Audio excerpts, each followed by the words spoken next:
Welcome, leader. I am so excited to serve you today. You are a busy, dynamic leader who has so much on her plate. And so I know your time is valuable, and I do not take that for granted. So know that every time I come to you with a podcast like this, an episode like this, know that there's a lot of thought that goes into our time together. I want to deliver to you valuable information that you can put into practice immediately. And that's what we're going to do today. We are going to talk about unconscious bias. Unconscious bias just means it is unconscious or unaware to our conscious awareness. It is below our conscious awareness.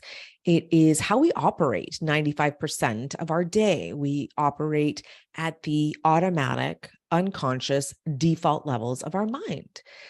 And so 5% of that day is spent consciously. We are doing math. We are presenting a sales pitch. We are solving a problem for our clients or our stakeholders or our employees. We are alert. We are on our toes, so to speak. And that's when we are conscious. And so unconscious bias is when somebody demonstrates to us through their behavior a bias that they have towards a woman leader or a woman employee. And it's unconscious to them. I certainly don't believe that people are not well intended. I don't believe people are, intentionally mean and nasty. I don't believe that at all. And because we're operating 95% of our day at the unconscious level, of course, their bias is unconscious and their behaviors are unconscious to them. And so it's not until the recipient of that behavior, the recipient of that bias, starts making it mean something about her abilities, right? Because somebody will behave in a certain way to us, towards us, and then we make it mean something terrible about us. Of course, that's how the brain naturally works. We are taking in that behavior. We are ruminating over what we did wrong, how we displeased them, how we are not cut out for this position, how we're just not enough, how we're a bunch of frauds. So we internalize their bias by making it mean something about ourselves. Unconscious bias in the workplace.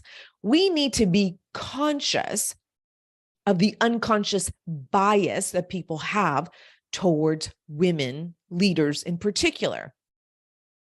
And so I bring this conversation up to us because I was reminded about a circumstance that happened to me several years ago.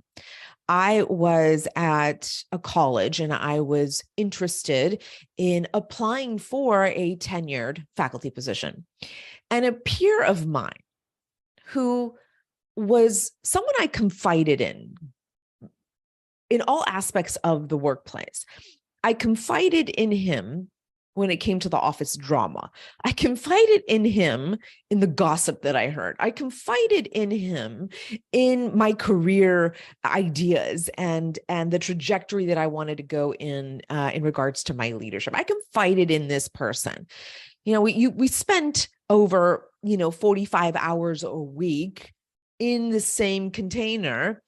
And I developed, I thought, a very strong, positive relationship. Thought this person was someone that was an ally and a supporter. And what was interesting is that his bias towards me came out during a time when we were both applying for this particular position. And this individual said to me, because I was very concerned, I thought, I can't do this. I'm not credible. I don't have enough qualifications. I haven't been at this for a long time. I'm the newest one to come into the department. I'm not somebody they would seriously consider.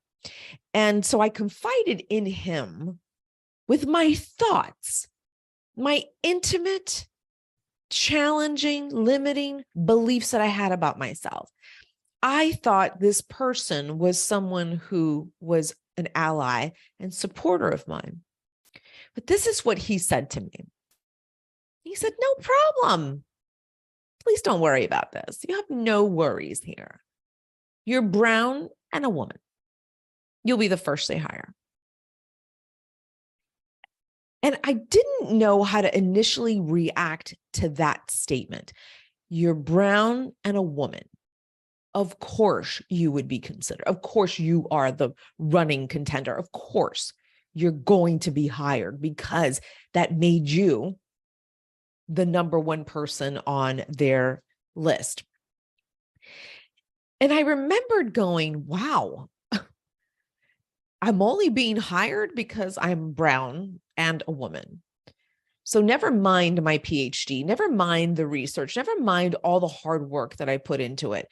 In your eyes, I am going to be chosen for this position over you and others because I'm brown and a woman. So never mind my brilliance, never mind all of the abilities and the capacity that I had for that position. Never mind any of that. And so I remembered going home thinking, well, that was really, really inappropriate. I don't really know how to process that because he is my friend, right? He's my friend. Why would a friend, a really great coworker, tell me that? Why? No. So I had this discord in my brain going, but he's a great friend. But wow, that was really offhanded. But he's supported me through some interesting things in the office.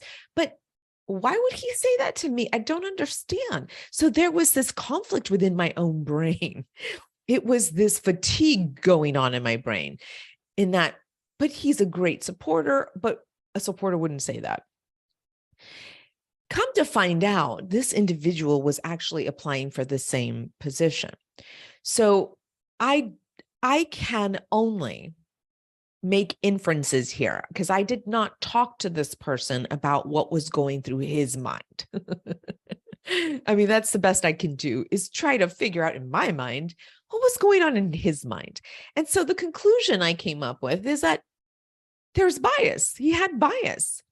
And maybe that bias was triggered by someone he didn't believe was as credible as he to get this position. Maybe there were some other things going on, maybe beliefs he had about women in academics, in his life. Who knows what experiences he had and how he developed this particular bias towards brown women who are advancing in their careers, right? There's inferences that we can only make here.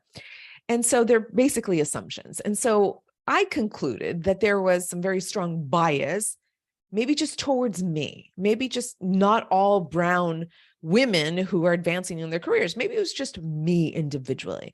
Maybe because I confided in him in so many different things in the workplace. And maybe because he felt like he knew sides of me that made him believe something about me, something about I not being credible, I not being enough. And so the brown and the woman comment, being brown and a woman comment, was his way of lashing out, maybe. See, that's the thing, is that I cannot spend time in his brain. I can only spend time in my brain. And here's what happened. Because of his behavior, his unconscious bias, I took that in and I ruminated for days about this conversation. And I actually decided to pull back my application. And I said, I'm not actually prepared for this. Thank you so much for the consideration. I'll look into it in the future should we have an opening. And I remembered my chair going, what? And I just stayed quiet and said, that's my final decision. And thank you so much.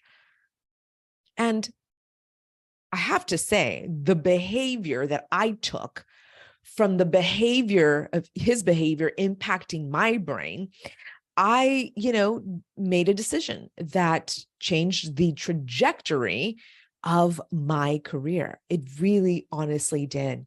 I got out of academics. I decided to not go towards that direction. I actually, a few months later, I formed my company. And then a year after that, I left.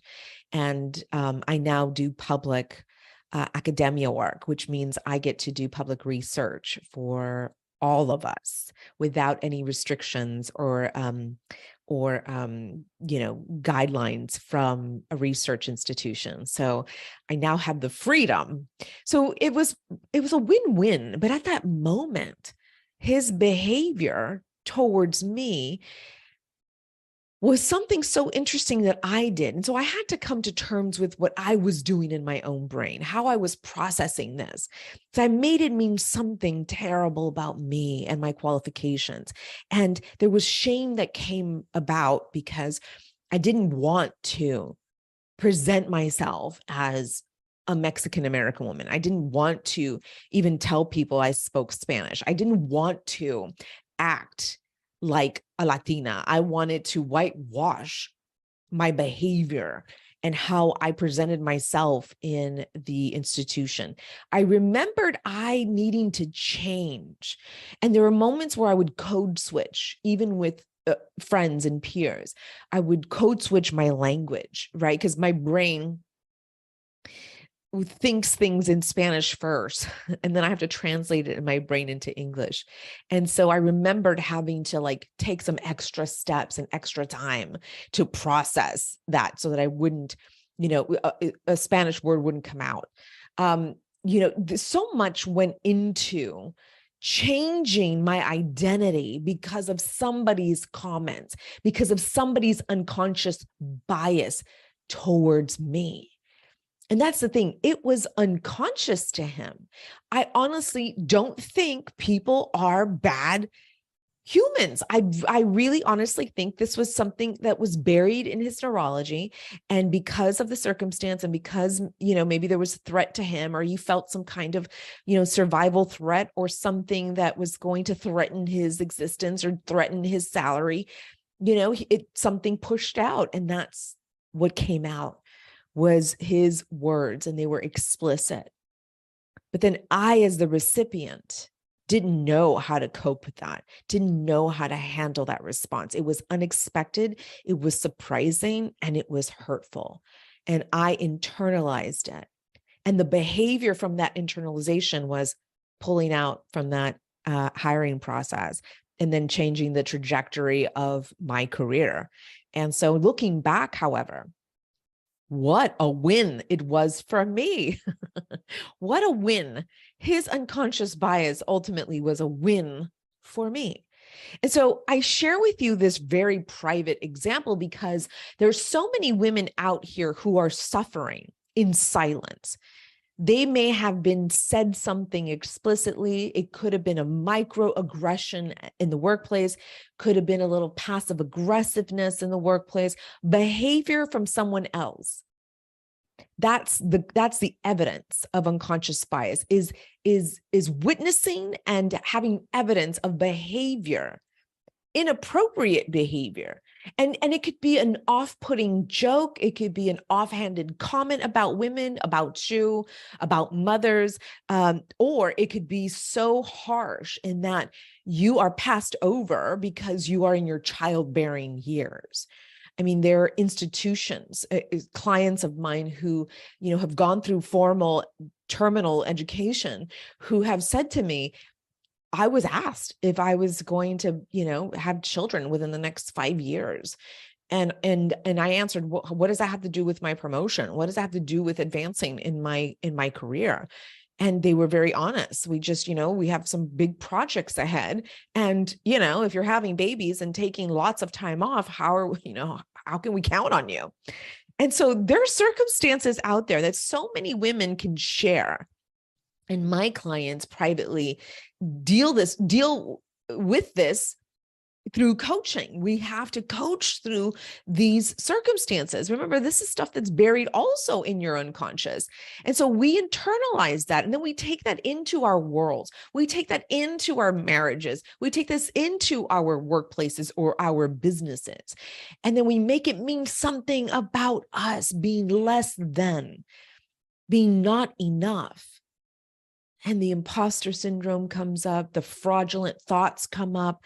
I'm going to be found out. There's just no way I'm going to last here. They're going to figure it out that they shouldn't have hired me, And so here we are internalizing all of this instead of coaching through these circumstances. And I didn't have someone to talk to about this. This was a realization many years later. And realizing that I shifted the trajectory of my career because of somebody's unconscious bias towards me. I can't be the only one out here experiencing this. And this is when I started to coach women regarding their circumstances, their situations. And we focus on the workplace, on the organizational unconscious bias. And so we have to keep in mind, we leaders, organizations are run by humans, by leaders with human brains, meaning they have bias, all kinds of bias. There's so many kinds of bias, gender bias, obviously, which is one we talk a lot about inside the Institute, confirmation bias, and many other biases that we can look up and research and understand fully how they're embedded in our neurology. But more importantly, how are you internalizing this as a woman leader? And then how are you behaving from this internalization? And so this is what we get to do inside the Masters of Leadership Institute program for women leaders. We have created such a sacred, important space. It's a container where women have psychological safety. I've created psychological safety. Every turn she takes inside that institute, she is made to feel seen and heard, and she is able to be vulnerable and transparent and authentic. She is not here code switching. She's not here whitewashing. She's not changing her identity because she's internalized some bias. We're working through all that. She feels free to work through these circumstances. She feels free to talk about what she has endured, what she has experienced, and how it has impacted her life. And then we get to look at ways of reframing those circumstances so that it becomes a win for her. And that's the coaching mindset work that we get to do as masterful leaders inside the Institute. So it's important, my friend, to pay close attention. So stay conscious. You may have lived through some of these experiences, and you can share these with me in the comments below or on social media, where you can find me at Dr. Denise Simpson. Share with me what you've experienced, and know that there's treatment for this. And we treat this through the modality of coaching. We're able to process this, reframe this for us so that we come out on top of those circumstances. But more importantly, we don't go and behave this way towards another woman. That's so important to remember. So share your experiences with me.